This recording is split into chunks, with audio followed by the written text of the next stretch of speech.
இந்த இயற்கை சார்ந்த சூழ்நிலை என்பது மிகப்பெரிய மாற்றத்தை ஒவ்வொரு மனிதனுக்குள்ளும் விதைக்கக்கூடிய ஆற்றலை பெற்றிருக்கிறது. எப்படி அப்படின்னா, இந்த மாதிரியான மலை பிரதேசங்களுக்கு வந்து உட்கார்ந்து எங்கேயாவது ஃப்ரீ டைமில் நீங்கள் ஜஸ்ட்டு உட்காந்து கண்ணை மட்டும் மூடி உங்கள் மேலே படக்கூடிய காற்று,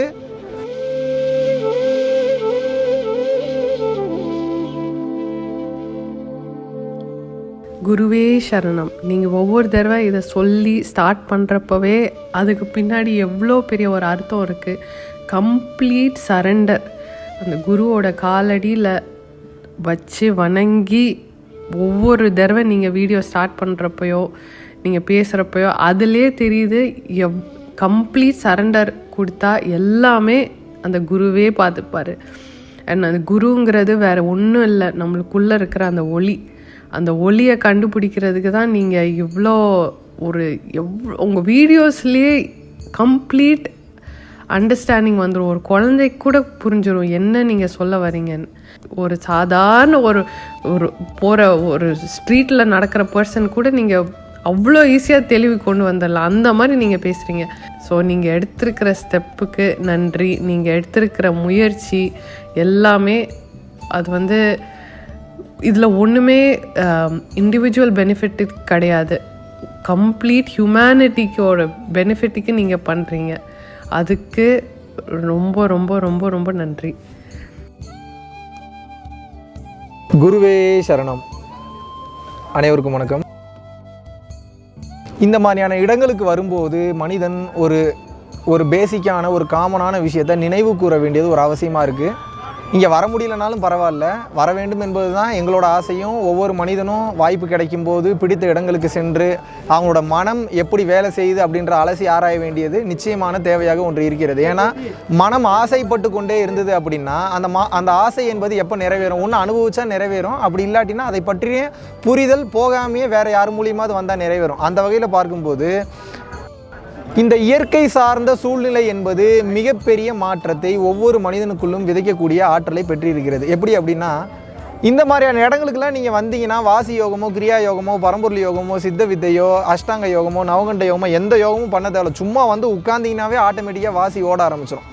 அதுவும் முன் ஜென்மங்களில் நீங்கள் நல்ல நிலையில் இருந்திருக்கீங்க, உங்களோட ஆத்மா நல்ல நிலையில் இருந்திருக்கு, ஆத்ம பலம் நல்லாவே இருக்குது, சங்கல்ப சக்தி நல்லா இருக்குன்னா உங்களுடைய எனர்ஜி லெவல் ரொம்ப அதிகமாக இன்க்ரீஸ் ஆகிறத இங்கே தானாகவே நீங்கள் உணர முடியும்.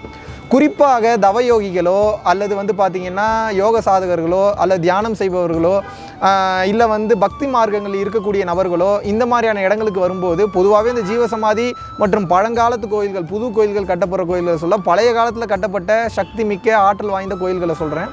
அந்த மாதிரி இடங்களுக்கு போகும்போதோ இல்லை ஜீவசமாதிகளுக்கு போகும்போது அந்த ஆற்றல் நிலையத்தை உட்கார்ந்து தவம் பண்ணும்போது உணர முடியும். ஆனால் இயற்கையில் இருக்கக்கூடிய மாபெரும் ரகசியத்தை சூட்சுமத்தை நீங்கள் உணரணும் அப்படின்னா இந்த மாதிரியான மலை பிரதேசங்களுக்கு உட்கார்ந்து எங்கேயாவது ஃப்ரீ டைமில் நீங்கள் ஜஸ்ட்டு உட்காந்து கண்ணை மட்டும் மூடி உங்கள் மேலே படக்கூடிய காற்று, அங்கே இருக்கக்கூடிய அந்த ஃப்ராக்ரன்ஸ், அந்த ஸ்மெல்லு, அது மட்டும் இல்லாமல் அந்த ஓசை, அதை சுற்றி இருக்கக்கூடிய குருவிகளோ அல்லது விலங்குகளோ அல்லது காக்கையோ ஏதோ ஒரு சவுண்ட், அங்கே சுற்றி இருக்கக்கூடிய விஷயத்தை ஜஸ்ட் நீங்கள் கவனிக்க ஆரம்பிச்சிங்கனாவே கொஞ்ச நேரத்துலேயே உங்களுக்குள் இருக்கக்கூடிய உயிராற்றல் வலுப்பெற்றுவிடும். கொஞ்சம் நேரத்துலேயே பார்த்தீங்கன்னா படப்படன்னு எனர்ஜி லெவல் அதிகமாகிறத நீங்கள் தாராளமாக உணரலாம். ஏன்னா இங்கே இருக்கக்கூடிய காற்று அப்பேற்பட்ட ஒரு தூய்மையான காற்றாக இருக்கிறது. இப்போ டெல்லியோ சென்னையோ இல்லை பார்த்திங்கன்னா மாசுபட்ட சூழ்நிலைகளில் மனிதர்கள் வாழ்ந்து கொண்டு இருக்கும்போது என்ன மாதிரியான விஷயங்கள் ஏற்படுது? நிறைய பொல்யூஷன், வாகன புகைகளாக இருக்கட்டும், இல்லை பார்த்திங்கன்னா ஒலி மாசுபாடாக இருக்கட்டும், சவுண்டு பொல்யூஷன் சொல்கிறேன் அதுவாக இருக்கட்டும்,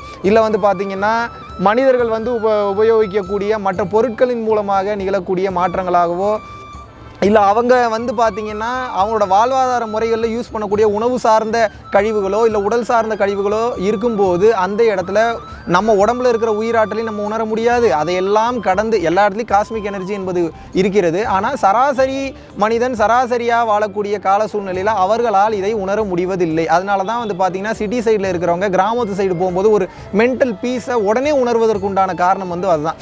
எப்பயுமே ஒரு மனிதன் என்பவன் அடிக்கடி நிச்சயமாக இந்த நேச்சர் சார்ந்த சூழ்நிலையில் வாழ கற்றுக்கொள்ள வேண்டும். ஃபுல்லாகவே வாழ்க்கையை மாற்றி அமைச்சிக்க முடியலனாலும் உங்களோட பிஸ்னஸ் மற்றும் பொருளாதார தேவை, பொருளாதார நெருக்கடிகள் சிட்டி சார்ந்து இருந்தாலும் கூட டைம் கிடைக்கும் போது கம்பல்சரி நீங்கள் டார்ஜிலிங் வர முடியலனாலும் பரவாயில்ல, காஷ்மீர், இமயமலை மற்ற இடங்களுக்கு வர முடியலனாலும் பரவாயில்ல, உங்கள் ஏரியாவுக்கு பக்கத்திலேயே கிராம பகுதிகள் நிறையா இருக்கின்றது. அந்த மாதிரியான இடங்கள்லேயே உயிராற்றல் அதிகமாக இருக்குது, எனர்ஜி அதிகமாக நீங்கள் கிரகிக்கலாம். நீரோட்டம் அதிகமாக இருக்கக்கூடிய பகுதிகளில் சென்று நீங்கள் உட்கார்ந்து தவம் செய்யும் போதோ அல்லது யோகம் செய்யும் போதோ உங்களுடைய குண்டலினி சக்தியை, குண்டலினி ஆற்றலை வெகுவாக எழுப்பிக் கொள்ள முடியும். அதை வந்து ஈஸியாக சப்போர்ட் பண்ணும் அந்த டைமுக்கு. ஏன் வந்து இந்த தவயோகிகள் மேக்சிமம் காற்று பகுதிகளுக்கே போய் தவம் பண்ணாங்க அப்படின்னா, தேவையற்ற அந்த சவுண்டு, தேவையற்ற விஷயங்கள், தேவையற்ற காற்று நம்மளோட உடம்புல படுறது மேக்சிமம் நம்ம அவாய்ட் பண்ணும்போது நம்ம உடம்பில் இருக்கக்கூடிய அந்த உயிர் சக்தியை, ஞானத்தை ஒளிச்சுடராக மாற்றக்கூடிய ஒரு ஆற்றல் நம்ம இந்த மாதிரி இயற்கை சூழ்நிலையில் அமைது. மெயினாக கடலும் கடல் சார்ந்த இடமும் என்பது மிகவும் ப்ளஸ் பாயிண்ட்டான ஒரு இடம். கடலும் கடல் சார்ந்த இடமும் அப்படின்றது வந்து பார்த்திங்கன்னா அங்கே இருக்கக்கூடிய அது வந்து உப்பு காற்றுக்கு எப்பயுமே வந்து அந்த கர்மாவை கரைக்கக்கூடிய ஆற்றல் உண்டு. அதுக்கு அடுத்து இருக்கக்கூடிய மிகப்பெரிய ப்ளஸ் பாயிண்ட் என்னன்னு வந்து பார்த்திங்கன்னா மலையும் மலை சார்ந்த இடமும். மலையும் மலை சார்ந்த இடத்துல என்ன எல்லாமே இருக்குது, உங்களுக்கு என்ன வேணும், இயற்கை சூழ்நிலை இருக்குது, அங்கே இருக்கக்கூடிய நல்ல மனிதர்களோட மென்டாலிட்டி இருக்குது, அங்கே இயற்கையாக விளைவிக்கக்கூடிய மற்ற பொருட்கள் இருக்குது, இயற்கையாக வரக்கூடிய தானிய வகைகள் இருக்குது. இத்தனையும் உட்கொண்டு வளரும்போது எல்லாமே ஹை குவாலிட்டி, A1 குவாலிட்டியில் உங்களுக்கு கிடைக்கும்போது உடல்நிலையும் நல்லாயிருக்கும், மனநிலையும் நல்லாயிருக்கும், உங்களுடைய ஆன்ம பலத்தையும் நீங்கள் வெகுவாக வளர்த்து கொள்ளலாம். ஸோ இதில் இருக்கக்கூடிய ஒரு மாபெரும் சூட்சம் தான், வாய்ப்பு கிடைக்கும் போதெல்லாம் மக்கள் நிச்சயமாக இயற்கை சார்ந்த சூழ்நிலையில் குறைஞ்ச ஒரு 10-15 நாளாவது தங்கினீங்கன்னா தான் அடுத்தடுத்த கட்டம் இந்த உடல் எப்படி செயல்படுது, இந்த ஆத்மா எப்படி செயல்படுது, இந்த மனம் எப்படி செயல்படுதுன்ற ரகசியத்தை புரிந்து கொள்ள முடியும். நன்றி, வணக்கம்.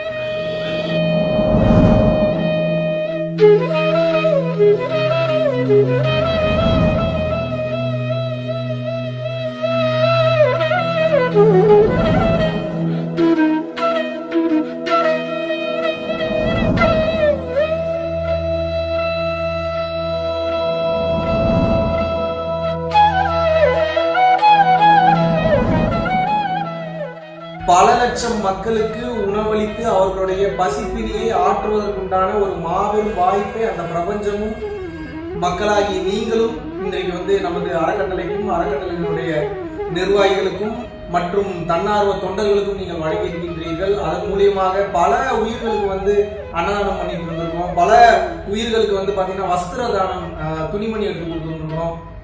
பல உயிர்களுக்கு கல்வித்தொகை கட்ட முடியாத பல நபர்களுக்கு வந்து பார்த்தீங்கன்னா கல்வித்தொகை கட்டி வச்சிருக்கோம். அதுபோக ஸ்போர்ட்ஸ் கோட்டால நல்ல லெவலில் ரீச் ஆனவங்களுக்கு ஸ்போர்ட்ஸ் கோட்டால நல்ல லெவலில் வரணும்னு சொல்லி அவங்களுக்கு ஸ்பான்சர்ஷிப் பண்ணி அடுத்தடுத்த கட்டத்துக்கு வந்து அமைச்சு வச்சிருந்திருக்கோம். ஃபுட்பாலில் நேஷனல் லெவலில் பரம்பொருள் ஃபவுண்டேஷனுக்கு நன்கொடையாக நீங்கள் அனுப்பும்போது உங்களால் எவ்வளோ முடியுமோ இவ்வளோ தான் பண்ணணும் அப்படின்ற நிர்பந்தம் கிடையாது. உங்களால் எவ்வளோ முடியுமோ அவ்வளோ நீங்கள் அனுப்பும்போது இன்னும் பல உயிர்கள் வாழ்வில் மிக சிறந்த நிலையை அடையும். அந்த புண்ணியம் நிச்சயமாக உங்களுக்கு வந்து சேரும். ஸோ உங்களது வாழ்வில் பல பிரச்சனைகளை மாற்றி அமைக்க பல டோர்ஸ் ஓப்பனாக உங்ககிட்ட இருக்கிறத அதிகமாக வெளியே கொடுங்கள். உங்களால் முடிந்தவர்களுக்கு உங்கள் கைகளாலேயே கொடுங்கள். இந்த ஞானமும் இந்த தானமும் இரண்டு கண்களாக பரம்பொருள் அறக்கட்டளைக்கு எப்போதும் செயல்பாடாக இருக்கும். அதற்கு உங்களால் முடிந்த பண உதவியையோ அல்லது பொருள் உதவியோ நீங்க செய்யணும்னு விருப்பப்படுறவங்க ரெகுலர் பேசிஸ்ல பண்ணும்போது இந்த ஃபவுண்டேஷனை அடுத்த கட்டம் மக்களுக்கு உதவுவதற்காக நாம் நடத்தி கொண்டு செல்லலாம். நன்றி, வணக்கம்.